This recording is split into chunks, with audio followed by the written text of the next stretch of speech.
மகநதி சீரியலில் டுடே எபிசோடில் நம்ம விஜய் இருந்துட்டு நீங்கள் யாருக்கும் இப்படி ஒரு நிலைமையை உருவாக்குனதே கிடையாது, அதை நீங்கள் விரும்பவும் மாட்டீங்க. ஆனால் இவங்க விஷயத்தில் நீங்கள் ரொம்பவே கோவத்தில் இருக்கீங்க.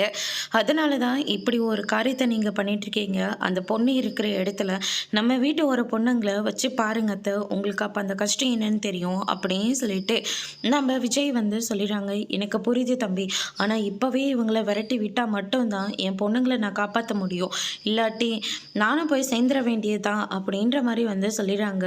ஏமா இப்படியெல்லாம் பேசிக்கிட்டு இருக்கேன், இன்றைக்கி ஒரு நாள் மட்டும் அவங்க இங்கே இருக்கட்டுமா, அதுக்கப்புறம் நாங்களே பேசி அவங்கள வெளியே தொடுத்து விட்டுறோம் அப்படின்னு சொல்லிட்டு காவேரி சொல்லிட்டு இருக்காங்க. அதுக்கு அடுத்ததாக பார்த்தீங்கன்னா உங்களுடைய விருப்பம் தம்பி அப்படின்னு சொல்லிட்டு நம்ம சாரதா சொல்லிடுறாங்க. அதுக்கு அடுத்ததாக பார்த்தீங்கன்னா அவங்கள உள்ளே கூப்பிடுறாங்க.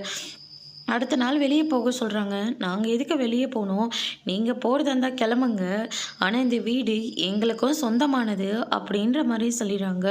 இதை கேட்ட உடனே சாரதா இருந்துட்டு பார்த்தீங்கள புத்தியை காமிச்சிட்டாங்க.